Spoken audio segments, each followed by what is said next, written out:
doit mettre sur pied une dans un état de droit, il y a une justice indépendante.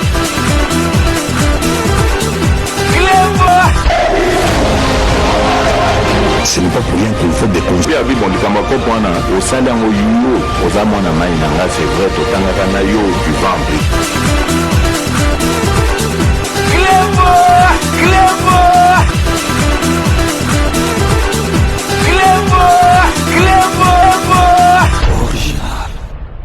Salut et bienvenue sur Eclebois Original. Merci de votre fidélité. 5 minutes avec César Ngadi. Tout le monde est d'accord et il en restera ainsi pendant très longtemps. Vous avez vraiment raison de me témoigner votre fidélité à cette émission d'éveil patriotique. D'ailleurs, vous n'avez pas tort car elle est l'une de meilleures, pour ne pas dire la meilleure de la diaspora congolaise. Le Londe Kabomoni décor ezali version oyo ya la musica. Parce que ma solo oyo na koloba lelo bomoni bino moko na titre ezali ma solo moko ya GT boyebi ke 5 minutes avec César Ngadi na salaka makambo na émotion te parce que congolais biso tozali bato émotion. Oko vérifier le côté batindelio yo po panzika ka tango ba retourna o mais yo o panzika lo konezani a menga pe na yebite na mona ika yango nga pe kaka na panzi ko relayer information oyote o yebite que ce que ezali ya solo parce que boyebi internet makambo nyo surtout les en internet ezali ya solo te bato belé basala ka ba fake news bato belé balobaka ba bobard surtout na période électorale oyo. Boyebi bien sûr soki ma solo o ezali ya mabe ezali ko sambwisa président de la république ezali ko sambwisa mboka ezali ko sambwisa baluba ezali ko sambwisa IDPS ekendaka na vitesse moko virale. En plus de cela ezali susu accentué na période oyo électorale na epsaka bino congolais soki to koma boye na ko tikaka yango te. Parce que zali faute ya Martin Fayulu. Martin Fayulu tout de suite ce qui a zoaki kaka jemba la moko tango a poli a lobi bon na se ranger na sima ya ndeko nanga Félix Antoine Tshisekedi en plus bando sambela église moko na ndenga na yebi Félix Antoine Tshisekedi mbele Fayulu premier ministre ou bien ministre d'état donc ou bien ngoko zala donc vice premier ministre angozala na poste moko régalien. Mais Fayulu a kotisa ki motema mabe, Fayulu a kotisa division, a zoba faible na ye, a panza ba congolais, mais bato ba yebi masolo, bato baza mitou et salaka bien, ba kota na ja Fayulu te. Lelo na émission na biso ya lelo, boyebi combien de fois na 5 minutes awa na kanga batu lukuta. Bato belé bako sala boye, ngai na zwaka toujours temps. Na kendaka na émotion te bo yebinga batunyo surtout balandanga nazali objectif banda na banda émission nanga na changeaka te nazali fasciste par conviction. Je suis derrière le président de la République, je dis ça avec véhémence na okarango sonité et puis na ko changeaka te lelo ata président atiki bokonzi a komi na ye mutu citoyen simple congolais na kozaka na idolo na ye na koyi kozwa idolo ya mutu oya ko remplacer oya zali na idolo ya président de la République tokotia pe maboko. Mais bo kanisa te que un jour soki nga na koya ko changer maloba nanga ou bien na koya ko tika président de la République wana bokozela yango trop. Bino moko bomoni weekend oyo vidéo moko et salut buzz vidéo moko ndenge na lobby soki ezali makambo mabe ya mboka. Internet déjà m'a solé d'une façon virale. Mais ce qui est taliqué, ou ils ont sambouissa, pays nabiso, ba ndoki ya Congo, ba panzarango mbang. Ba tout combien bazali lelo bazali kolakisa mama yemo. À part biso ba nani bazali kolakisa mama yemo boyebi mama yemo ndenge zalaki soko kotikuna oke okufa. Même ba musicien ba yembela ki ngonzembo. Mama yemo ndenge komi lelo soko tali yango. Ozomono on dirait bâtiment et hôpital à poto au côté na kati pareil batu boni bazolo belango. Pour vous dire que ceux qui les kambama be yangonde batu ba panzaka mingi. Mais bon compter sur ngai 5 minutes avec César Ngadi na kozalaka kaka wana pona ko silisa bango mayele. Na epsaki bino congolais photos ala na chauvinisme neti ba français. Français komisaka mboka na eko sakanate. Français donc soko yebi likambo komi français au moins ndenge ba refula yo. Do talaka ba donc bando comparer Platini na Pelé. Donc eza va jeter na ba français mais biso ki motema mabe eza na biso to lingana tozui président oyo ya mwana mboka to yebi ndenge kola to yebi papa ne to yebi mama ne to yebi quartier ne to yebi ban chic oyo atanga pourquoi to linganité ce que Monique yo leki Félix Antoine Seged na mayele oleki na ba boule kende ko pesa e boule azali mwana mboka tanga sola bo mona sola neti biso sola neti ngana sola mais pourquoi ko yina mwana mboka pourquoi ko yina mwana mboka Bangala bazwa pouvoir, ba Congo biso tozwa pouvoir, ba Swahili bazwa pouvoir, ba lobaki ke Moulou ba kozwa pouvoir te, lelo Moulou bazwi pouvoir. Et puis Moulou ba pas pouvoir, azaro sala musala malamu. Mais to tika makambo mabe parce que celui to linganité, celui to zali na patriotisme te, et loko moko ko sala mate na mboka na biso. Revenons maintenant à notre sujet du jour, on a tiré bomoni na titre batu tout bakota ki na émotion. Bayoki mawana motema, un diplomate au nom de Joseph Kitundu a tchaki vidéo moko ngai déjà na kamwaki un diplomate na ebite makambutu kaka kabila bebisa yango un diplomate aluka canal net internet vidéo à pandi azali koluka solution ya makambu na ye na kati internet en plus de cela aza koluba vérité te na epsaki bino ke congolais soki aza ko raconter histoire abandaka ngo kaka na suka abandaka à côté oyo ezali ko pesa ya avantage genèse début ya masolo babetaka te bo moni ndenge et pesi batutu émotion ya ko sakanate diplomate délaissé diplomate livré à son sort makambuni ne lobamite parce que bayebi ke eko toucher président de la République mais lelo na kolakisa bino après enquête parce que biso soki tozwi likambu tokendaka na émotion to ndenge na yebisa bino nga na zora toujours temps avant na cette émission ngata on a mona ikana bi un diplomate yangi sous roche yangi sous roche likambu moko bombami na se avant to kota na mozindo lelo bokomona bato bayokelaki monsieur Joseph Kitundu Mawa na kanisi lelo bako fâché na ba misusu bako finga ye to kota na actualité présidentielle na ebseki bino donc na bémission na biso surtout to kolobela actualité présidentielle boyebi depuis ce week-end de dimanche donc dans la soirée président de la République azali na Katanga akitaki na Lubumbashi parce que akoza na série ya ba inauguration ya babilo ke belé tikuna na Kolwezi et pas maman na biso ya gouverneur azo sala musala makasi oyo balobaki o donc Katumbi asala et belé na Katanga bozomona ke Katanga eloko moko sala makite Katumbi azaki commerçant ayaki na ye ko sala ba makambo commerce donc président za na ba série ya makambo belé ya ko inaugurer neti lelo tozo tourner émission lundi donc président de la République boromona yango pe na kati ya Club original akendaki ko poser première pierre oyo bakosa la pont oyo relié na kota frontière ya Zambie na biso boko tala yango mais toujours là que sabino ka arrivé ya président de la République dimanche soir na aéroport ya Luano kuna na Katanga donc restez connectés sur Club original on revient tout de suite. Lubumbashi, quelques heures avant l'arrivée du chef de l'État, ce dimanche 1er octobre 2023. La ville cuprifère, comme à l'accoutumée, a revêtu sa plus belle robe pour réserver un accueil chaleureux aux premiers citoyens du pays en mission d'itinérance dans la province du Haut-Katanga. L'ambiance d'Awantanchi était sans pareil. Et à l'aéroport de la Luano, les décors à la hauteur de l'événement. Des personnalités au niveau national et provincial et plusieurs autres officiels ont constitué le comité d'accueil.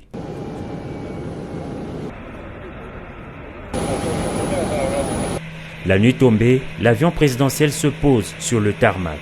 Le président de la République Félix Antoine Tshisekedi Tshilombo et la première dame Denise Nyakero Tshisekedi sont accueillis par le gouverneur de province. Après les salutations avec le comité d'accueil, le chef de l'État, au sortir des installations de l'aéroport, s'est offert un bain de foule.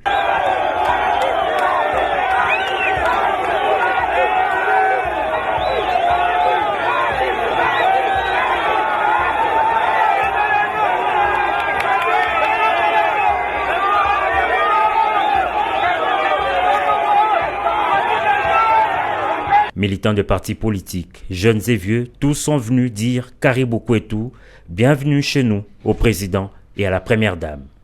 La communion était parfaite avec cette population qui a de très belles manières illustrer son attachement à son chef. Lubumbashi est donc la première étape d'une mission d'itinérance pour le garant de la nation dans cette partie du pays. De nombreuses activités sont à l'agenda du président de la République, parmi lesquels le lancement des travaux de construction de la route Kasomeno-Kasenga-Chaloué dans le territoire de Kasenga, un projet qui devra réduire de 200 km le parcours de Lubumbashi à Dar es Salaam par rapport à la route de Kasumbalesa. De retour sur le plateau, donc Ndek Toyebsaki Bino, président de la République, se trouve en ce moment na Katanga. Donc na kanisi peut-être à Kosala 2 jours kuna parce que Azana Masolo et Belé à Kosala toko manquete ko lekisa bino ba activité présentielle na Katanga na kati ya chaîne na biso Kleboa original. Donc si ko tozo développer Masolo oyo na komeli bino na titre oyo ya diplomate na URSS na Russie na Kombo ya Joseph Kidundu.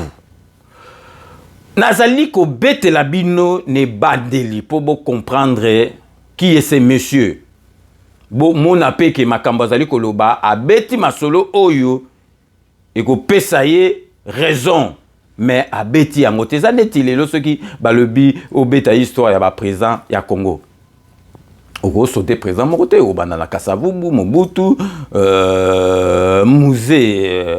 musée ou kena Kabila les fils ti lelo oye na Tshisekedi fachi beton ko sauté te sinote au beti histoire mboka te tozo yebisa bino bolanda ki vidéo bato yo balandi vidéo to balanda ki yango te tozongisa ngo boyoka oya lobi après to panja poke bo comprendre que il faut bozala na confiance na 5 minutes avec César Ngadi. Chers frères et sœurs de par le monde, chers amis, chers compatriotes congolais, chers anciens étudiants à qui j'ai enseigné les relations internationales pendant plus de 15 ans, chers membres de famille, chers représentants du peuple à tous les niveaux. Aujourd'hui, vendredi 29 septembre 2023. J'ai l'honneur de vous saluer et de vous faire part de la situation dramatique qui est la mienne du fait d'un traitement inapproprié de mon dossier à la suite de mon rappel de fin mandat comme diplomate à l'ambassade de l'RDC à Moscou. Je m'appelle Joseph Kidundu Mukombo, âgé de 62 ans, marié et père d'une nombreuse famille.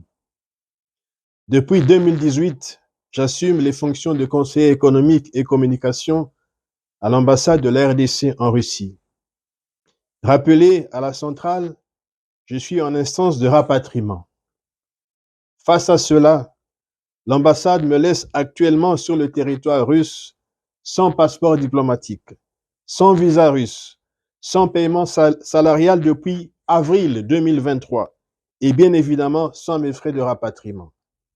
La situation est d'autant plus dangereuse que sans mon passeport et sans mon visa russe, je n'ai pas accès ici aux soins médicaux, que ce soit les soins prophylactiques ou d'urgence. Je tiens à souligner que je suis devenu diplomate non parce que je suis le frère d'eux ou de la tribu d'eux. J'ai été appelé pour épauler l'ancien ambassadeur alors en poste qui avait besoin de mon expertise. Et nous avons fait du bon travail ensemble. Cependant, depuis l'arrivée du nouvel ambassadeur, ce dernier déploie toute son énergie, utilise toutes ses relations au sein et en dehors du ministère des Affaires étrangères, utilisent toutes sortes de mensonges et de subterfuges pour empêcher à l'État de me payer mon salaire, qu'il laisse, imaginez-vous à Kinshasa, entre les mains de tierces personnes, de me payer mes frais de rapatriement et même de me remettre mon propre passeport. Aujourd'hui, c'est M. Kindundu. Demain, ce sera un autre, parce que je ne suis pas de loin un cas isolé à travers le monde. Chers amis, si les institutions congolaises restent impassibles face au désespoir des fonctionnaires de la RDC, au moins nous, le peuple de la RDC, nous avons le devoir moral de protéger le reste de dignité de notre pays et de ses diplomates pour qu'ils ne deviennent pas l'objet de moqueries à travers le monde. Ne laissons pas nos diplomates rester non seulement sans leur argent gagné à la sueur de leurs fonds, mais même sans visa dans les pays d'accueil. Je vous prie de partager au maximum cette vidéo. Ensemble, faisons en sorte que cette affaire éclate au grand jour pour que mes droits soient respectés, pour que justice soit faite et surtout pour dénoncer le mal de la corruption au sein de notre diplomatie et pour créer un précédent positif pour beaucoup d'autres diplomates de la RDC en détresse. Le monde entier nous regarde. Je vous remercie. Boyo Kibino Moko, Oyo, diplomate Nabiso Joseph Kitundu Alobi. Déjà un diplomate, Opona canal, Oyo y a internet, pour nako se plaindre na makambo etali mboka. Diplomate azo représenté mboka. Soki bo moni bato ebele bazalaka pembe na président de la République ba misusu kutu balobaka te mais bazali bato président de la République azalaka na confiance na bango bakoki ko trahir te parce que banda na président de la République banda kala nako pesa exemple ya conseiller Ange Pabolangi donc yé bazali netipe kinwani masambi kamitatu donc baza bato moko bako trahir te yoka bino mokombo Angelou. Donc baza batu moko, baza na discrétion, yo ndimi bango bakoki, koya koloba devant caméra, devant à ça la vidéo, à poster dans les réseaux sociaux pour na koloba makamba mboka. En plus de cela, ezali makambu. Ya soloté, alobi ndambu, alobi makambo lelo boko yoka vérité. Donc, diplomate nabiso oyoto banda penza na genèse pour vous comprendre ndengeni aya na ambassade ndengeni akoma diplomate. Aya na ambassade na époque il y a ambassadeur Matungulu. Il aurait eu un problème au tozali ko ignorer balongola kiye. Aki aye ko zonga lisusu ba rappeler na ambassade na général Kalume. Tangwa zongi azalaki boyoka bien bolanda malamu bodong bolanda avec attention tangu azongi pe tangu akotaki liboso azalaki employé local boyebi na ambassade ba employé locaux bazalaka na ba diplomate o ba nomaka bango na ambassadeur aye kozonga donc général Kalume azongisi na ambassade par tour ya magie toyebi te soki ndenge nini employé local va transformer na diplomate. Bouyoki bien à côté qui en tant qu'employé local. Général Kalume a transformé employé local na diplomate. Donc il a ainsi travaillé avec l'ambassadeur le général Kalume en tant qu'a commis diplomate. Ti Kalume alongwe général Kalume alongwe a continué na période ya ambassadeur Vangu. Bolanda makamunga na zoe sabino parce que bokoyo kango ka na 5 minutes avec César Ngadi. Et puis boyebi que moi je viens pas na bémission nga pour raconter n'importe quoi. Et puis na lobaka jamais et loko après na yé na epsibino que on a bosana na sengi pardon. Neti batu mususo boyebi donc je préfère taire les noms pour na ça la bango publicité te pour bazaba ndoki me boyebi bango. Ambassadeur Vangu a continué na ye. Ye bolandi na kati ya vidéo na ya lobi azali délaissé, azali na passeporté, azali donc abandonné boye boye. Or, jusqu'à ce jour, na zo sabino jusqu'à ce jour. diplomate na biso wana, je dis bien jusqu'à ce jour, aperceva ka salaire nae. Il perçoit son salaire. Contrairement na oyo alobi na kati ya vidéo. Sikoyo boyebi ke président de la République azali ko continuer série à Bic Rouge. Boyebi ba diplomate beleti président zui bo konditi lelo mingi bazali wana banoma bango na Kabila. Donc baza batu moko président zoko sokola malembe ti acha batu oyo yé a nommé, c'est normal. Donc ambassadeur oyo bazali Kabila Tchaki, donc oyebi kaka bako tcha ba contre-temps. Et comme donc boyebi sérieux bazo changer ba ambassadeur bazo nommé Asika, donc notre diplomate Joseph Kitundu a été rappelé à la centrale. Na ba terme na bango centrale ezali donc ministère des Affaires étrangères. Ya Kisasa, donc place ezala base na bango. Soki ba longoli ou bien et simbi susute okozonga na centrale na ministère ya affaires étrangères na Kisasa po ozilalem susu ba nommer le susu pe mususu pe lem susu ozongi pe ozongi libela okobimara li susute. Pour votre gouverne boyebi ke soki zongi si diplomate ambassadeur na centrale donc ba longoli esika bando ozala ba bia zonga na Kisasa azalaka na droit ya indemnité oyo babengi ya rapatriement. Azana na droit ya indemnité ya rapatriement. Ba diplomate nyoso tout bazalaka nango sans exception bazalaka nango exception ezate bango nyoso soki ba rappeler na centrale donc na ministère ya affaires étrangères na Kisasa diplomate nyoso azana droit ya indemnité de rapatriement. Donc comme les KP il y a diplomate nabiso José Kitundu. Mais boyoka problème esika ezali. Ce monsieur, notre diplomate, alobi ke bafuta ka mbongo te, donc zwaka mbongo na eta, zwaka salaire na été, ce qui est faux. Nazali koyebisa bino ke diplomate nabiso bafuti récemment $10,200 où ils allaient représenter salaire naie il y a deuxième trimestre. Boyo kanga malam. Na vidéo naie boyo ki a ba abandona ngai ba futa kanga mbongo te. Mais a witi kozwa kalate awa $10,200 américains où ils allaient représenter salaire naie il y a deuxième trimestre. Ndenge boyebi deuxième trimestre ezali avril, mai, juin. Donc, nazali ko répéter en mingi pour bo saisir. Donc, azui $10,200 américains. Ya salaire naye o ya deuxième trimestre. Aya kite atindaki mwana naye muto ayaki kozwa mbongo wana boko kama ndenge naza na ba information. Journaliste il faut au salaka ba enquête.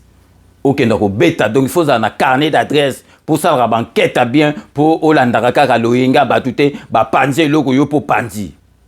Na eu information à travers enquête on a sali à la source. Atindi mwana naye azwa $10,200 wana mwana naye pe a signé des charges. Toko la kisa yango te parce que ça makamoko kamwa ya privé mais soki o aye awangani wana tozala obligé to la kisaye après avoir kozwa $10,200. Sikoyo boyoka le monsieur diplomate azali rappelé na Kinshasa na centrale et sika oyo ako percevoir indemnité na ye ya rapatriement parce que bazwa kango na centrale ozongi ozuyango parce que bakoko futa yote ozali banda bafuti ole mso tikali na yo na yebisaki bino marque à côté là qui akotaki en tant que salarié local ti ayoko koma diplomate ti avanda kindengo wana na période à général azaki ambassadeur azalaki ko bénéficier na avantage nyoso to ya diplomate siko e commune sika ya kozonga parce que oza diplomate yebaka ke un jour bako bengisa wana Kisasa ou bien bako changer yo mboka diplomate na biso Joseph ba sengi ye azonga na Kisasa. Sikoyo ekomi problème po na ye. Parce qu'il fallait yeba loi oyo izo loi oyo ya ba diplomate nyo surtout yeba ka un jour ba ko bengisa oka na Kisasa. Peut-être au vanda muke ba changer yo mboka mususu bela musupe au vanda libela na Kisasa. Et tango ba bengisi ye ekomi problème. Alingi ko zonge la poso ya salarié local. Or azali diplomate parce que tant on va changer qui est salarié local a comme diplomate à boya quitté à CPLA qui pour na ko bénéficier na avantage si ko ekomi pe o ko bénéficier na avantage mais yebaka que diplomate avant da mboka wana libela te ba ko bengi so ba changer mboka ba ko kipe ko bengi sa yo o vandi libela na kini donc yo zala ki diplomate o bénéficier na avantage en tant que diplomate si ko ba lobby na yo il faut ozonga na Kisasa parce que oza diplomate ozali salarié local te ye komi na ere ya kozonga alingi alata poso ya local alingi kozonga te alingi atika la kaka na reçu est-ce que zalaka o sepelaki de local na diplomate ou bénéficier na avantage en tant que diplomate et komi sikoyo o bosanaki que diplomate pe akoko zonga pe na centrale na Kisasa. Et comme pour zonga, au komi kocha mindondo, au kozonga te, ba délaissé yo, ba futa ka mbongo te, or ba futa ka mbongo na ya salaire jusqu'à ce jour. Na banquette na bisope, toye ko yeba ke diplomate na biso wana abala mwasi ya russe. Abala russe. Peut-être yangwana azolinga te azonga ou bien zo moi scénariste ba kene na Kisasa ou bien donc ceux qui marque nini ou bien alinga atika ne kaka na Russie. Bon, wana to kota mingi te parce que zali droit na ya ko bala au chinois ou donc japonais ndenga lingi wana italien pe bomoni tango azo sala biographie na ye boyebi ba kota bana atangité à lobby donc donc père d'une famille nombreuse déjà ceux qui mutaro lo bandeng wana donc bana baliki ba 15 faut pas ba 20 parce que côté wana diplomate na biso aza deux fois te to s'interniser wana te parce que zali vina ye ndenga pona ko bota obie ko bala yeza makamu na biso te et puis boyeba ke diplomate so balingi ba zongisa ye boyebi ba diplomate mingi surtout bazala libanda biso toyebi papa ngadi azalaki na ba massa ba diplomate ba ambassadeur donc ebele misusu omoni o babima tellement trop bazalaka donc na banda ko fele ba mitu ko fele donc be misusu bazalaka na temps ya ko somba na mboka te puis ya ko tonga na mboka te ba misusu omona soki bazongise na Kisasa azo futela ka ndako ezali parce que bazalaka na bango libanda bazalaka banda banda ko fele ba voiture ko fele mingi pe ba diplomate misusu omona donc azana palete na Kisasa toyebite soki diplomate na biso mais ce qui tourne soka za na ndako toyebite et puis eloko nini azali ko banga na kozonga na Congo na biso parce que azali diplomate azali localité tant oza diplomate il faut yebaka air moko ke bakoki ko rappeler na Kisasa il faut zonga indemnité na yo ya rapatriement ozongo na Kisasa. Donc boyebi ke ye azali d'ambassade na kati ya Russie, boyebi ke Russie depuis guerre oya Ukraine, Russie a ba sanction na niveau européen, na niveau ya ba américain makambebele mbongo donc ozo rouble na bango wana ba futa mutu bien ozo ngo me mango côté mususu ezali impossible suite ba sanction oyo Russie azwa. Bino moko bozali ko comprendre ndenge nazo bete la bino histoire parce que diplomate na biso ati fitakani na internet donc vidéo wana et panzani d'une façon virale polémique et enflée na réseaux sociaux batu bazo kamara botala mboka botala ba abandonné ambassadeur donc à son propre sort donc ba délaissé or ndenge bolandi masolo oyo ngai nazali ko expliquer bino makambo lobby za solo tenepsa bino congolais bandaka mingi masolo na suka ou bien triara côté oyo yi azana avantage boyoki bino moko oyo ngai nazali ko expliquer bino. Avant de continuer ma solo na biso il y a 5 minutes à lelo tozali ko marquer pause na ba news na biso arep. Restez connectés sur un Clébois original, on revient tout de suite.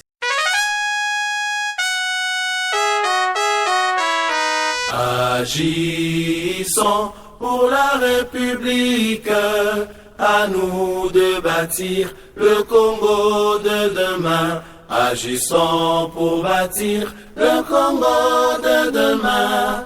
Faisons de la République notre seul idéal. Cultivons tous ensemble le sens de la justice, de toutes les vertus pour élever notre nation. Naba news nabiso ya rep ya lelo boyebi arep ezali agissons pour la République ezali parti politique oyo ngai nazali nakati autorité morale nabiso ezali maître Guy Lwandomboyo oyo azali ministre d'État ministre ya aménagement du territoire bango bazali ba ministre oyo président de la République premier ministre azali na confiance na bango parce que baza ba bosser donc vraiment Guy Lwandomboyo boyebi arep ezali parti politique à sika mais batu bazo okanisa ke et umeli parce que batu bazali ko sepela nango makasi na semaine boyebi ba stratégie zakaka makasi pour na kocha président de la République pour avoir deuxième mandat na yena ndenge moko ya pepele pe kozwama regroupement politique mususu et witaki ko sala mana kombo ya AB agissons et bâtissons au ba membre kati bazalaki donc ba mbiaka penza ya politique ba mikonji na ba mikonjo bazalaki ya plupart ba ministre nyoso to bazalaka na gouvernement asama le compte bazalaki kuna donc ba sali regroupement politique na bango na kombo ya AB agissons et bâtissons toujours kaka na idolo kaka ya kopesa président de la République na biso deuxième mandat donc il faut ratata mukete il faut batunyo surtout bazali ko sangana donc tozoko mona kutu ba opposant moko te o chamutu a gagné élection présidentielle azate bino moko botala na ba image oyo elekaki na sortie ya regroupement politique AB oyo en tête ezali premier ministre Sama Lukonde.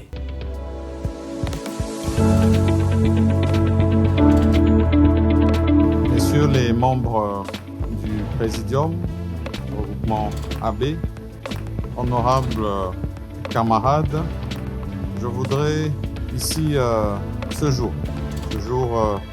solennel où nous nous retrouvons en tant que regroupement, revenir sur la première raison de la création de ce regroupement et de tous les partis qui sont ici réunis. La raison première, c'est une vision incarnée par son Excellence Monsieur le Président de la République et chef de l'État, M. Félix-Antoine Tshisekedi Tshilombo, à qui, bien sûr, je rends mes hommages les plus défermés. Et rappelez que de cette vision est née une union sacrée de la nation, en vue de mener notre beau et grand pays vers une destinée meilleure et majestueuse. L'AB, à son tour, a choisi de se mettre derrière ce grand homme et d'accompagner au sein de l'union sacrée cette détermination de M. Félix-Antoine Tshisekedi Tshilombo dans le vœu de continuer son combat et sa lutte à la tête de la République démocratique du Congo. C'est cela, d'abord, qui nous unit. Cette candidature de son Excellence Monsieur le Président de la République à la magistrature suprême. Et je voudrais que pour cela, il soit pleinement ovationné par nous tous qui sommes ici présents.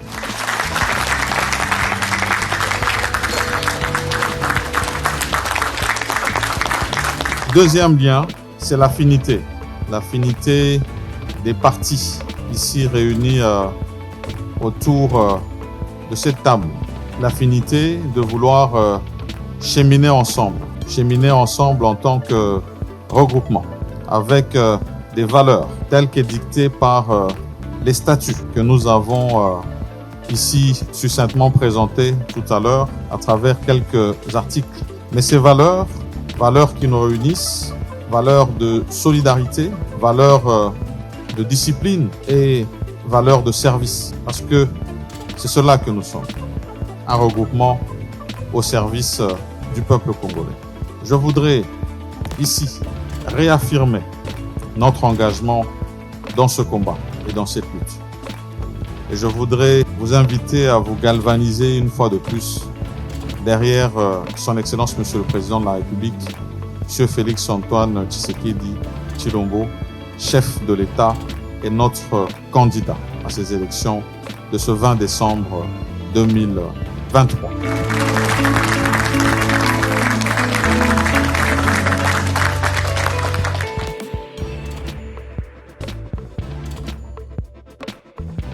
Bino moko boito landa wana ezalaki donc ba image to lexi bino pour un regroupement oyo babengi AB donc oyo ezalaki en tête il y a premier ministre Samalukonde na ba ministre nyoso tout botali na ba bilili toujours kaka na kati ya bulu wana boyebi kene maître Guy Luando Mboyo azali mutu oyo azali vraiment sima ya président de la République parce que arep ezali sima ya président de la République au pesi fachi au pesi arep.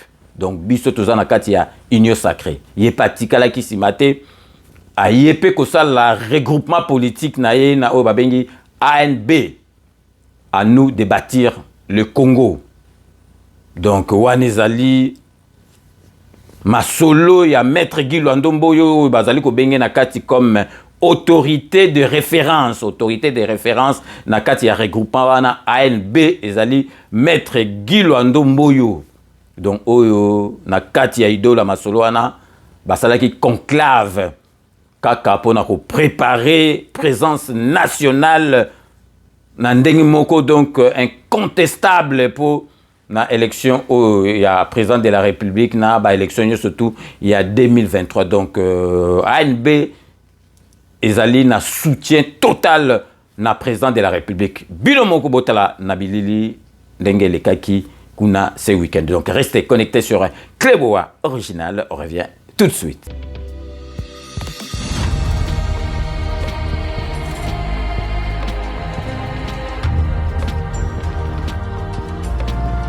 En sciences politiques, l'objectif principal de tout parti ou regroupement politique consiste à conquérir le pouvoir. Pour ANB, notre objectif, c'est la réélection de son Excellence Monsieur le Président de la République, Félix Antoine Tshisekedi Tshilombo. Mes très chers camarades, il me sera très délicat d'exprimer en quelques mots ce que je ressens présentement au regard de la matérialisation de cette œuvre aussi grandiose qui hier n'était qu'un rêve. Un rêve pour notre autorité de référence, Son Excellence Guy Luando Mboyo, à qui je rends hommage à ce jour, grâce à qui ce rêve est devenu une réalité, pour qui je demande à l'auguste assemblée d'applaudir.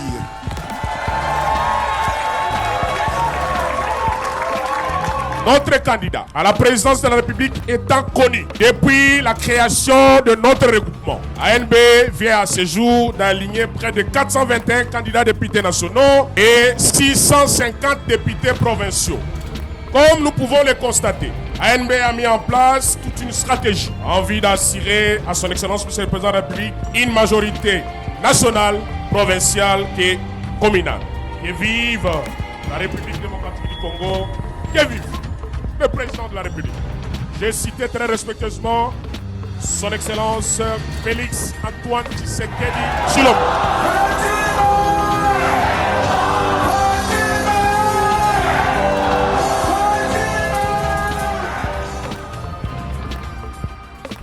Bilo moko bolandi wana ezali regroupement oyo Guy Luando asali maître Guy Luando asali ministre d'État, ministre aménagement du territoire, autorité morale ya REP, donc regroupement politique et ezali na kombo ya ANB.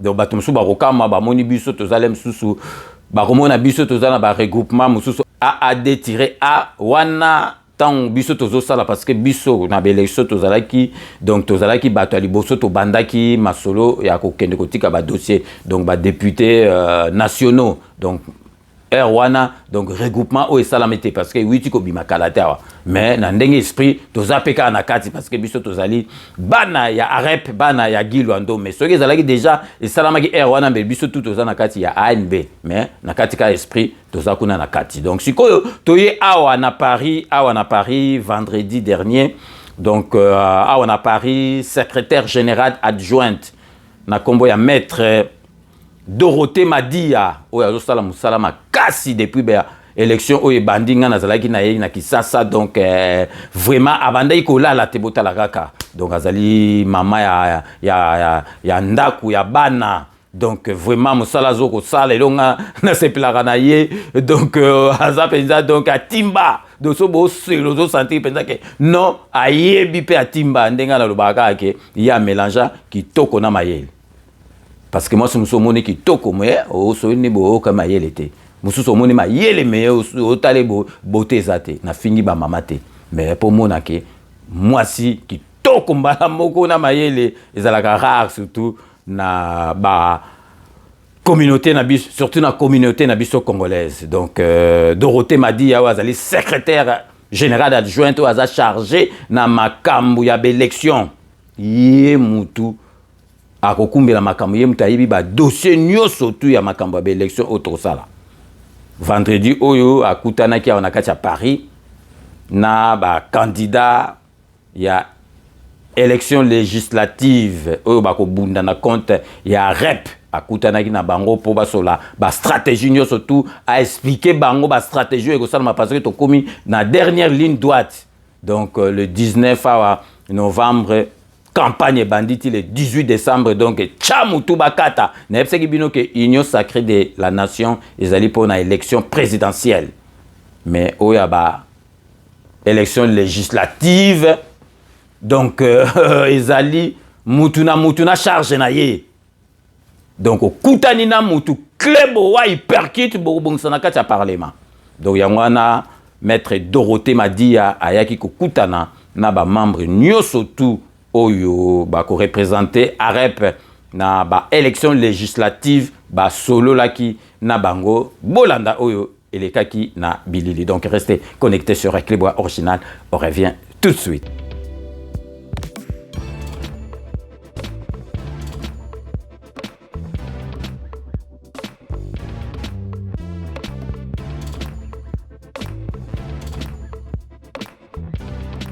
Le train de la démocratie étant en marche, l'organisation des élections en République démocratique du Congo en décembre 2023 est une réalité qui de plus en plus prend corps. Voilà pourquoi, en vue de mettre au point les stratégies des campagnes électorales afin de maximiser les chances de la victoire, Maître Dorothée Madia Mwamba, secrétaire générale adjointe chargée des questions politiques, juridiques, administratives et électorales d'AREP, a rencontré ce vendredi 29 septembre 2023, dans les locaux de l'entreprise Gestil en région parisienne, les candidats et candidates aux élections législatives membres d'AREP France. Après le mot d'introduction du coordonnateur AREP France, M. Octave Efoya, Maître Dorothée Madia a expliqué à l'assistance les enjeux électoraux liés aux notions de seuil de recevabilité des candidatures et seuil d'éligibilité des candidats et candidates. La réunion de ce soir, c'est une réunion, une rencontre avec notre CGA, Maître Dorothée, avec les candidats, les différents candidats aux élections provinciales et nationales en République démocratique du Congo. La personne la mieux placée pour donner les directives et les stratégies pendant ces élections, elle est là, elle est présente avec nous. C'est pour cette raison qu'elle a voulu vous rencontrer, vous donner toutes ces directives et les stratégies, et vous, à votre tour, poser des questions, des différentes questions pour les élections qui arrivent. Quels sont les moyens? Je ne sais pas, vous avez beaucoup de questions à poser à la CDA. Elle est la personne la mieux placée pour vous répondre. Donc, je n'ai pas beaucoup à dire. Je vais lui donner la parole et elle va commencer à nous dire, à vous donner toutes ces directives. Merci. Alors, bonjour à tous. La rencontre aujourd'hui, je vous la veux vraiment conviviale. C'est une rencontre d'échange. Des passages à Paris, j'ai jugé bon de venir à votre rencontre parce que je sais que vous avez beaucoup de préoccupations, vous avez beaucoup de questions qui reflètent peut-être les questions que j'ai eues des autres candidats qui ne sont pas ici avec nous. Beaucoup de préoccupations, les gens ils veulent savoir comment nous allons avancer. Parce que la première chose, c'est que nous sommes tous à REP. Et vous voyez déjà à l'écran, nous avons AREP, nous avons ANB, nous avons AB. C'était l'occasion pour la secrétaire générale adjointe de montrer le bien fondé des regroupements politiques au nom desquels les candidats et candidates membres d'AREP sont inscrits sur les différentes listes électorales. Maître Dorothée Madia a invité les candidats et candidates au sens d'ouverture, de collaboration et de mobilisation afin de faire obtenir à REP la majorité des sièges possibles. À travers la réaffirmation de l'appartenance d'AREP à l'Union sacrée de la Nation, Maître Dorothée Madia a souligné le soutien indéfectible d'AREP au président de la République démocratique du Congo, chef de l'État Félix-Antoine Tshisekedi Tshilombo, pour un second mandat indiscutable, car sa vision politique coïncide avec les valeurs prônées par l'initiateur d'AREP, son Excellence Maître Guy Ndomboyo, ministre d'État en charge de l'aménagement du territoire en République démocratique du Congo. Les candidats et candidates aux élections législatives ont aussi saisi l'opportunité pour poser des questions liées à la logistique, au déroulement du scrutin et autres. C'est autour d'un pot d'amitié que la réunion s'est conclue. Les candidats et candidates sont sortis très satisfaits de la clarté et de la convivialité des échanges avec la secrétaire générale adjointe chargée des questions politiques, juridiques, administratives et électorales d'AREP. AREP est plus que prêt à aller aux élections afin de remporter la majorité des sièges. AREP, agissons pour la République. AREP, à nous de bâtir le Congo de demain. Lokito Yasikae.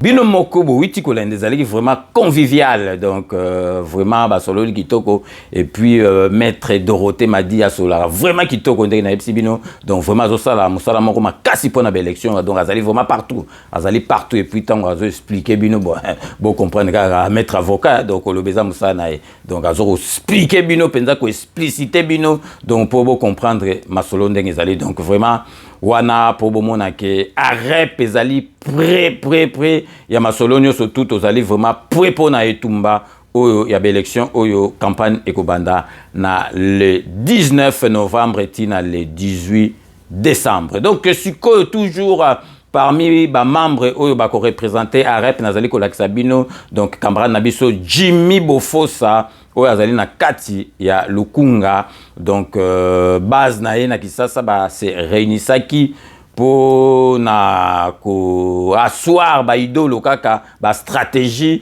ya makambo ba élection en attendant yemoko akoma na Kisasa. Donc to lakisa bino ou elegaki na base ya Jimmy Bofosa na Kisasa. Élection de décembre prochain, le parti politique AREP affûte déjà ses armes. Ce samedi, les membres qui constituent l'équipe de campagne électorale de Jimmy Bofosa se sont réunis pour discuter sur les questions liées à la bataille électorale qui pointe à l'horizon afin de la remporter pour le compte de leur candidat à la Lukunga. Il était question pour les membres dirigeants de pouvoir faire un état des lieux sur ce qui s'est fait dans la circonscription, également discuter sur les modalités ou encore sur plusieurs questions inhérentes à la bataille électorale qui se pointe à l'horizon. Alors cette victoire est synonyme d'un travail abattu. C'est la raison pour laquelle nous sommes en train déjà d'abattre un grand travail a priori, et il y aura un grand travail à abattre lors de la campagne électorale, et après nous allons en fait gagner a posteriori. Alors, aujourd'hui, tous les membres ont répondu présent et la réunion s'est passée dans une jubilation singulière. Alors, on a pu aborder des points saillants sur les choix des animateurs, la constitution du bureau et également sur les stratégies à mener de la législature prochaine. Alors, raison pour laquelle nous étions là, on a vraiment débattu en long et en large et tous les membres sont tellement contents. Nous prions maintenant à notre honorable qui n'est pas ici, qui est présentement en Europe à Paris, honorable Jimmy Bafosa, de s'apprêter déjà parce que son équipe est prête pour vaincre tous les candidats qui sont dans cette circonscription et aussi l'initiateur du parti Guy Ndomboyo de mettre tout en marche pour que les choses puissent bien se passer. Cette réunion de prise de contact était une occasion pour les membres du bureau qui va soutenir et accompagner Jimmy Bafosa de mettre toutes les batteries en marche en vue d'abattre un travail de titan sur terrain au moment opportun.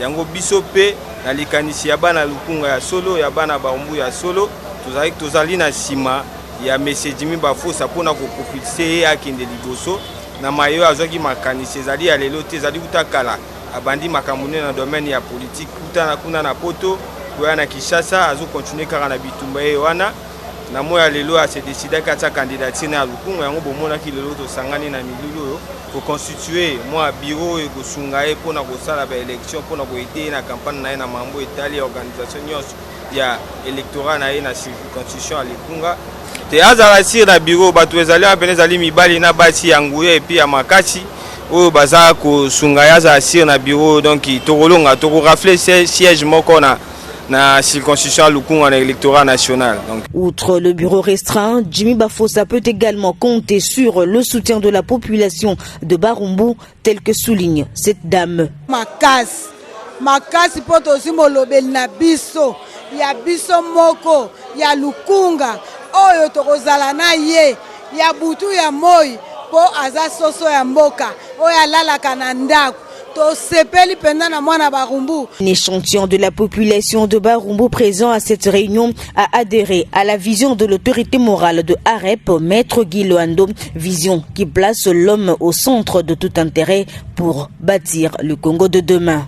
Donc binomoro boiti kolanda batunyo sotu bazali ko bongama. Donc batunyo sotu bazali ko bongama pour na ba élection législative. Donc vraiment parce que biso tozali na ba députés nationaux, ba députés provinciaux, tozape na ba bourgmestre. Donc boyebi ndeko na bino César Ngadi Kleboa, tout le monde est d'accord azali parmi pe ba candidat ya députation nationale. Donc nanu to bandi masolo ya campagne mais numéro oyo na FCG bino 291 291 ezali pona biso. Donc masolo kalate et ko banda biso déjà na ba fin octobre to kozala déjà sur place poto bongama avant les 19 to banda vraiment masolo na biso. Donc wane ezalaki ba news na biso ya AREP po na mokolo ya lelo. Donc restez connectés sur Kleboa Original, on revient tout de suite.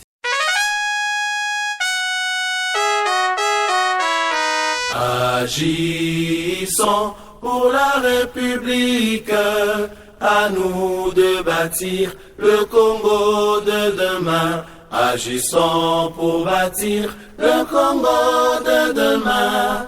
Faisons de la République notre seul idéal. Cultivons tous ensemble le sens de la justice, de toutes les vertus, pour élever notre nation.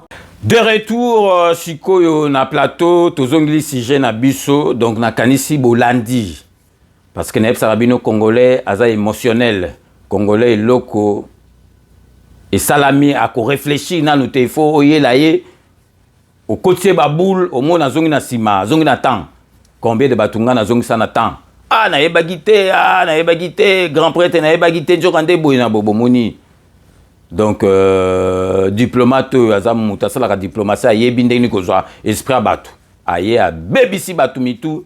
Donc likambo ezali na ndenge mabe batu bandoki basepela kaka pour basali président de la République pour basalir mboka na biso mais bo moni ke na beteli bino ma solo et bandeli bo comprendre diplomate na biso ngata na mona ki onka na bia likambo ezali anguille sous roche donc likambo ezana c'est donc pour récapituler na bino à quota en tant que salarié local ba transformer en diplomate a eu avantage en tant que diplomate mais ya bosanaki ke diplomate mandat air moko et koko vide ba ko rappeler yo ou bien ceux qui ma solo et pesi ndenge ni ba koki ko rappeler yo tant ba rappeler et komi mindondo alinga zong sa poso ya local o kazalaka sous local te akoma diplomate alobi ba futaka ete eloko moko te zali lokuta azora mbongo na eti lelo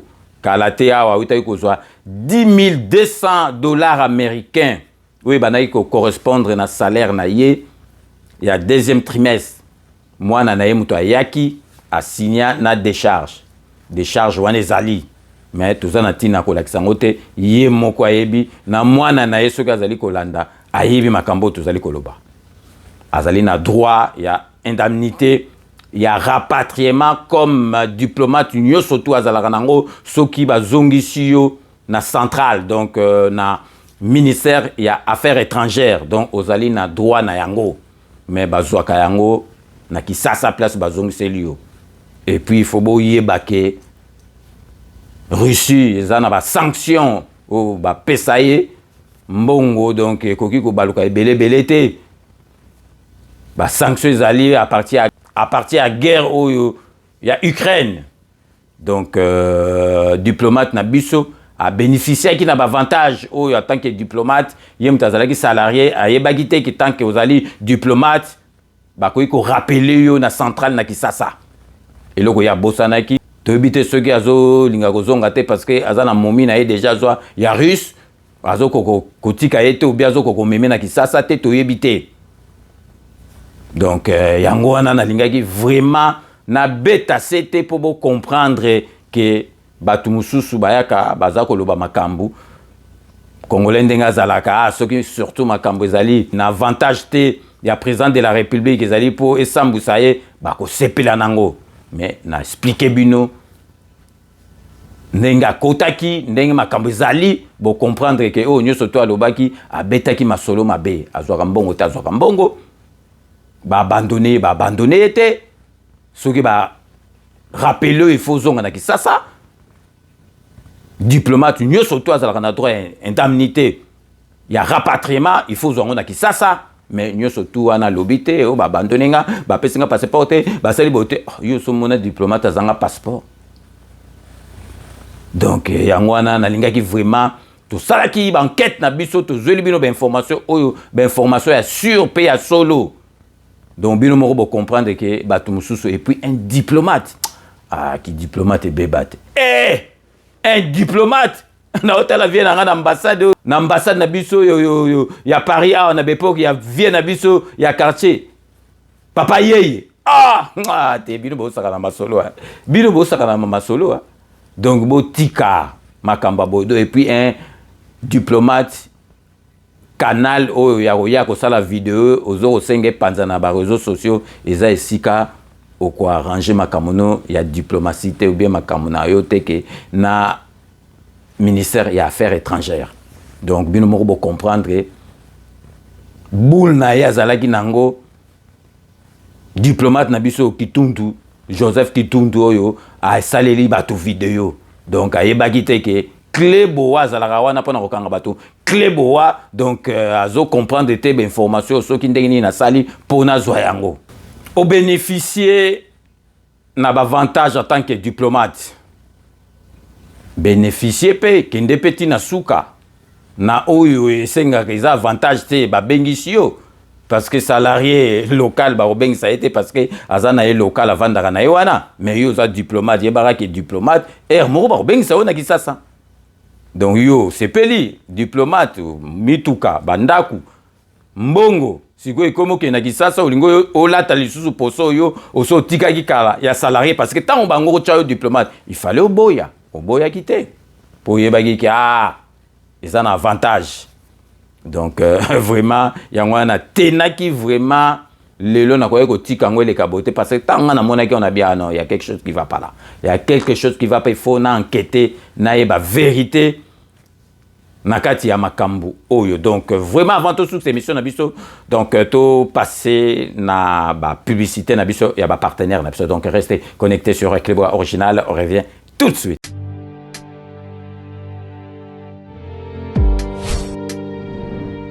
Avec Kodiasimo, voici encore une opportunité de devenir propriétaire à Kinshasa avec un apport à partir de $5 000.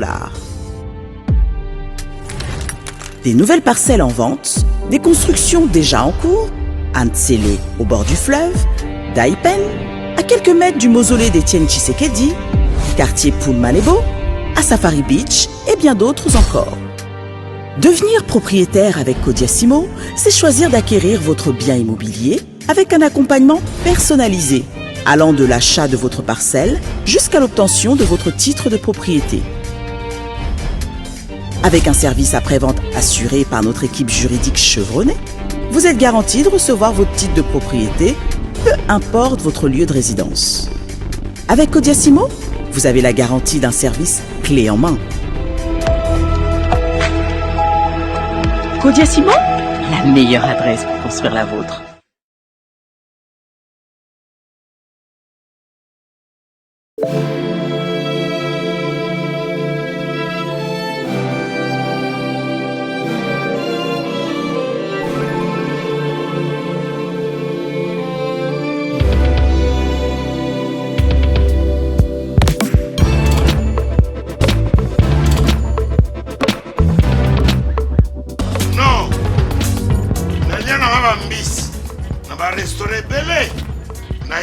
Mambo Galaxy na kuti poisson tala mbisi pe ya mwana te haza minere te haza mukolo ndoboko liango familial otondi mbisi basangisa na crevette kaka ya mbisi basangisa na makemba basangisa na poivron basangisa na céleri basangisa na pomme de terre basangisa na munganza donc mbisi azu vitamine baza lisusu na ngulu baza lisusu makayabu brochette otobengi kamundeli mayebo to biloko nyonso ya mboka pa Galaxy Mambo tozolia c'est Mambo Galaxy tozosala mpa na bana mboka yango wana congolais mpona esika oyo kolela or ke bacongolais toyebani osali 6 mois okundi na propriété tie mosakana liso mais Galaxy Mambo 8 ans quel restaurant eza mosika te. Au numéro 137, rue André Carman, à Aubervilliers, composez vite les 07 53 28 89 07. Galaxy Mambo, c'est du wow.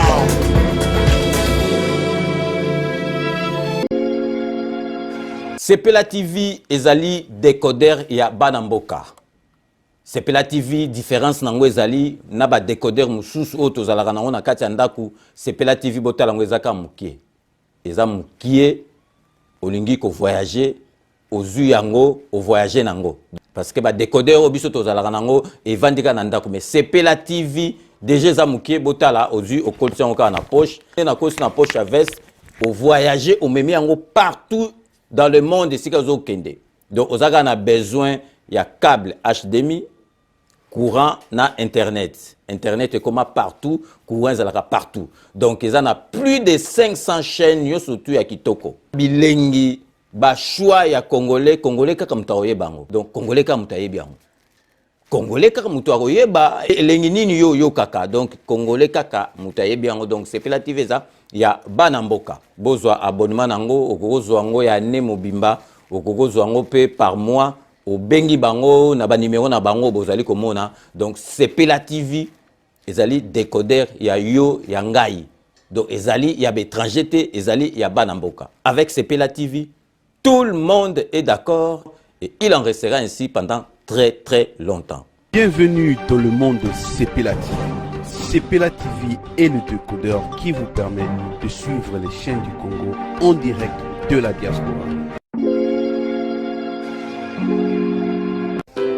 Wami Business, votre agence de fret maritime et aérienne. Vend des produits importés, lait de beauté, vin rouge, blanc, rosé, sel, sucre, désodorisant, eau de javel, savon de Marseille, casseroles et divers articles. À Kinshasa, nous sommes sur l'avenue Maringa 83, direction Assosa dans la commune de Kassavu. Pour plus de contacts, appelez-nous au plus 243 85 018 22 17 0033 75 80 96 032. Wami Business, toujours la qualité. Sur Paris, nous sommes au 5 boulevard Ornano 75 018. Wami Business avec Mama Mireille Wankaki, toujours la qualité. Chez Elbito Coiffure, toujours, ça marche comme ça là, avec la diminution là. Toujours.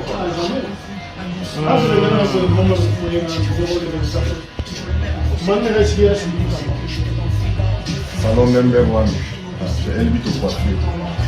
Il coiffe avec sourire, il coiffe avec noblesse. Chez Elbito Coiffure.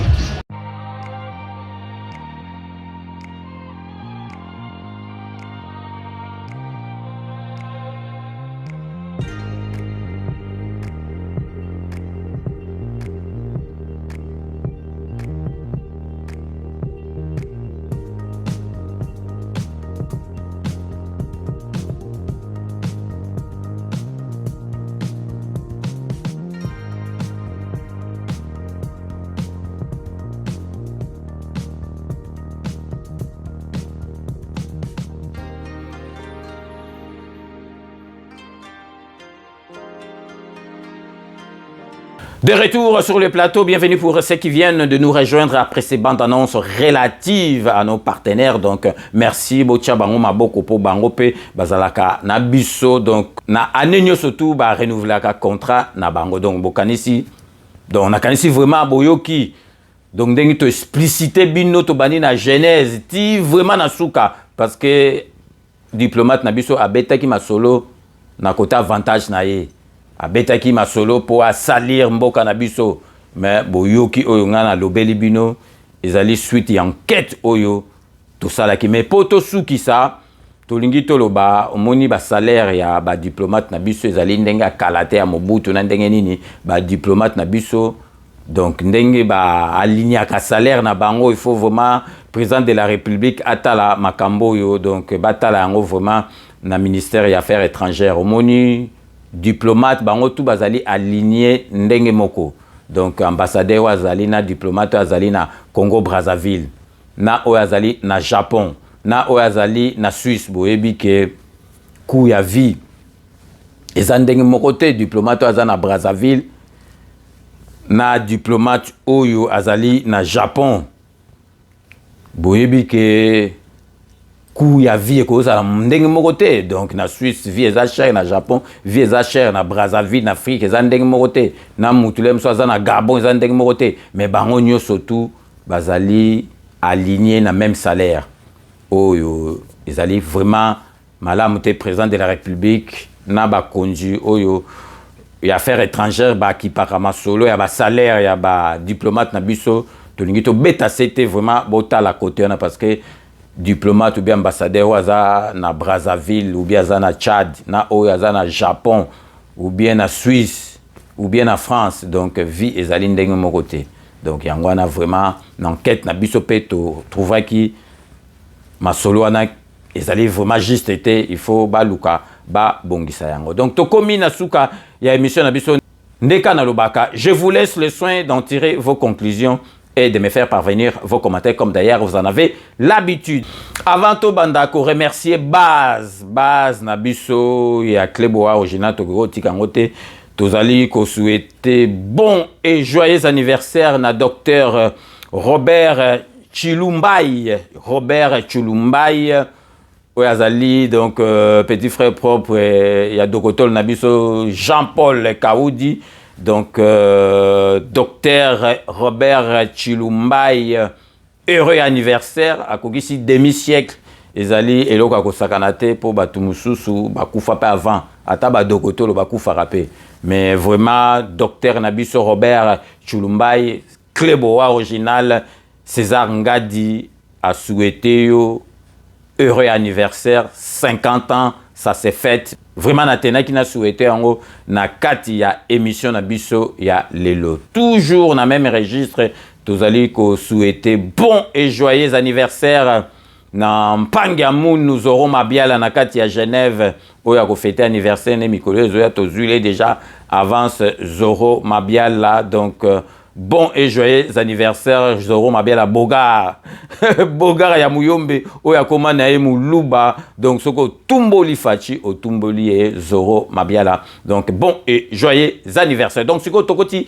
na ba remerciement na biso. Donc, tu bandera toujours l'honorable Jean Moutala na Katia London, honorable Jean Moutala na moi, merci. Nanyo Sotou, Bossala rapport na 5 minutes avec César Ngadi, Jano Matundu, toujours na Katia Londres. Merci, Nanyo Sotou, Bossala rapport na 5 minutes avec César Ngadi, José Kanoaki Kakamene, José Kanoaki Kakamene, Maître Wera Mukuna, Maître Rajamoule na Londres. Merci, Nanyo Sotou, Bossala rapport na 5 minutes avec César Ngadi. Maria la beauté naturelle,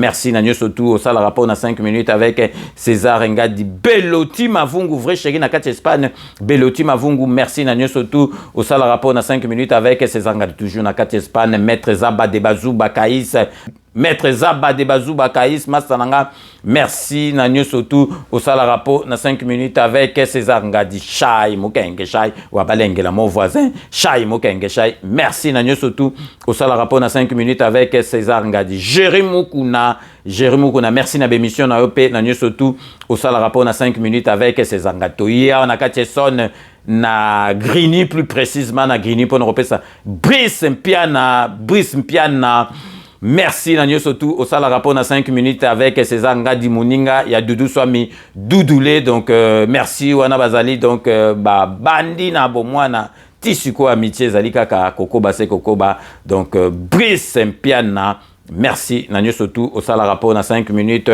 avec César Ngadi tozali ko pesa donc monsieur Désiré Pongo na bengi monsieur Désiré Pongo poaza muto mayele oyo azali parmi bato mayele ba congolais bazalaka na kati ya diaspora donc vienanga propre Désiré Pongo merci na ba conseil na ope Nanyo Sotou au sala rapport na 5 minutes avec César Ngadi soto tangi Désiré Pongo to bosanate Jean-Louis Chimbalanga l'écrivain Jean-Louis Chimbalanga merci Nanyo Sotou au sala rapport na 5 minutes avec César Ngatoke siko na kati ya Belgique pour na repesa mbote na Papa Paul Lutonadio na mwasi na ye Papa Paul Lutonadio merci Nanyo Sotou au sala rapport na 5 minutes avec César Ngatoke tikali toujours na kati ya Belgique pour na repesa Poutou de Yalo la petit c'est propre Poutou de Yalo la merci Nanyo Sotou au sala rapport na 5 minutes avec César Ngatoke na kati ya Suède pour na repesa Thérèse Kamani petit c'est propre fidèle de fidèle Thérèse Kamani, merci Nanyo Sotou au sala rapport na 5 minutes avec César Ngadi. Eddie Edo le philosophe, Eddie Edo merci na ba commentaire na yo pe Nanyo Sotou au sala capo na 5 minutes avec César Ngadi. Sikoyo tokei na kati ya Belgique pour nous repasser Dekos Mukoko mais c'est le bon dimanche merci Nanyo Sotou au sala rapport na 5 minutes avec César Ngadi tokei sikoyo na kati ya 94 plus précisément na Créteil pour nous repasser Fifi Filofaria l'homme à la Mercedes très très propre Fifi Filofaria merci Nanyo Sotou au sala rapport na 5 minutes avec César Ngadi boyebi to suki sara toujours na dokotolo na biso Jean-Paul Jamba Kaoudi merci l'émission na parlo santé Nanyo Sotou au sala rapport na 5 minutes avec César Ngadi donc c'est ainsi que s'achève ces 5 minutes avec César Ngadi que j'ai eu l'immense plaisir de vous présenter merci de l'avoir suivi nous allons nous retrouver avec grand plaisir dans 24 heures pour un nouveau numéro d'ici là portez-vous bien et à très bientôt n'oubliez pas tout le monde est d'accord et il en restera ainsi pendant très très longtemps Bobo Sanate Kanambe Akozwa Masolo Nambuchu Penadikos.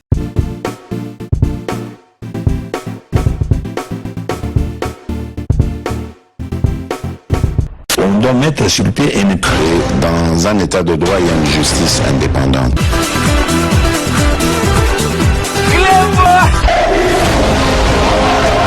Ce n'est pas pas pour rien qu'il faut des conseils. Abi bon likambo ko pona au salaire au yo aux amona mai nanga c'est vrai to tanga na yo du vent.